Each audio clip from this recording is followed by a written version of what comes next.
ज्वर में आक्रांत श्रीजीउ अणसर घरे रही दैतापति सेवक माने श्रीजीउंकर गुप्त सेवा करुछन्ते। आज दैतापति माने श्रीजीउंक परिधान ओदा वस्त्र को ओलागी करिवार विधि थिबा बेले अणसर समय श्रीजीउ श्वेत वस्त्र परिधान करिवार विधि रहिछे। ए अणसर समय श्रीजीउंकु तुलसी लागी करा न जाई धला फूल लागी करा जाए। अणसर घरे थिबा महाप्रभुंक पाखरे चकटा एवं पणा भोग करा जाउथबा बेले पट्टीदियंकु अन्न महाप्रसाद भोग करा जाउछे। सेहीपरि पट्टीदिय रूप में प्रभु बलभद्र स्थान में अनंत वासुदेव, देवी सुभद्रा स्थान में मां भुवनेश्वरी एवं महाप्रभु श्री जगन्नाथ स्थान में अनंत नारायण पूजा पाउछन्ते। इस संपर्क में अधिक सूचना देवाई पुरी ब्यूरो चीफ चित्तरंजन महांती आम सहित सीधासलख रहुछन्ति। चित्तरंजन, श्रीमंदिर में दारू ब्रह्मंकर अणसर सेवा आरंभ होईछि, गुप्त सेवा आरंभ करा जाईछि, नीतिकांति विशेष भाव में कौन?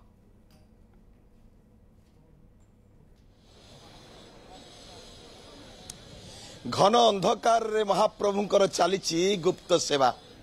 महाप्रभु ज्वर रे पीड़ित जीवा परे आज तांकर तृतीय दिवस रे पहुंची उपचार तथा गुप्त सेवा। घन अंधकार रे महाप्रभु अणसर पिंडी रे अछंती।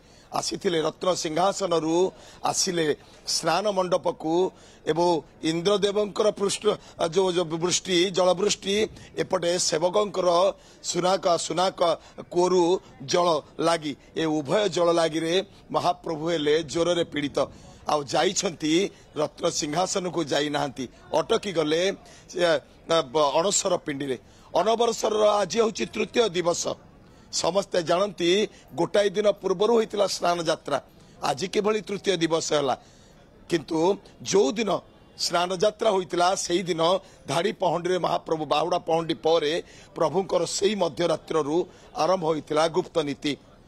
राहुरेखा आउ चिता ओलागी करा जाइतिला प्रभुंकर। तापरे सेवा आरंभ होइतिला, नीति आरंभ होइतिला एवं सेही नीति रे प्रभुंकर आज तृतीय दिवस रे पहुंची।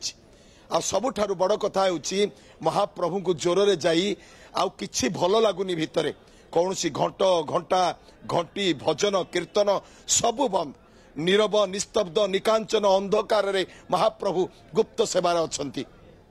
आउ गुप्त सेवार लिप्त अछंती महाप्रभुंकर अंग लागी सेवक दैतापति महापात्र दैतापति। आ प्रभु को एबे फल भोग करा जाउछि।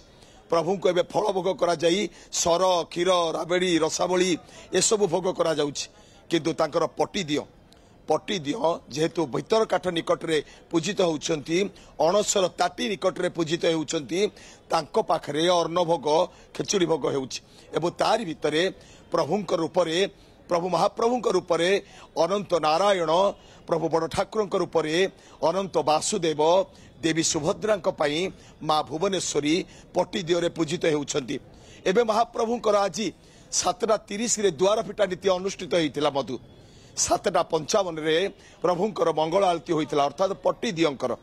एपटे मध्य पतित पावनकर मध्य पतित पावन पट्टीदिय रूप रे पूजित होउछंती एवं ता भितरे तांकर मध्य मंगल आरती नीति अनुष्ठित होइतिला। आपण देखि पारुथिबे समस्ते कहती कालिया ठाकुरंकर दर्शन नहीं, श्रीमंदिर खाँ खाँ पड़ जाए किंतु केबे खाँ खाँ हुएनी।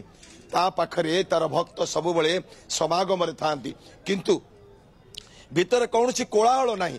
प्रभु को तुलसी लागी हो नहीं, धला फूल लागी करा जाउछि। प्रभु सर क्षीर राबेड़ी रसावली भोग करा जाउछि। प्रभु आउ अन्न भोजन करि पारु नाहंती काहेकि तांक से भी अछंती ज्वर रे पीड़ित। ये हेउछि दारू ब्रह्मंकर महाप्रभुंकर मानवीय लीला खेला। जेतेबेले कोनोसी व्यक्ति ज्वर रे पीड़ित थाए जे भली भाबरे औषध पथी उपचार करा जाई थाए सेही भली भाबरे वर्तमान महाप्रभुंकर उपचार विधि चली छे। बहुत बहुत धन्यवाद चित्तरंजन महांती आम सहित सीधासलख रहितिले जे संपर्क रे अधिक आलोचना करुथिले। Geeta Autonomous College. Come and be a part of new learning.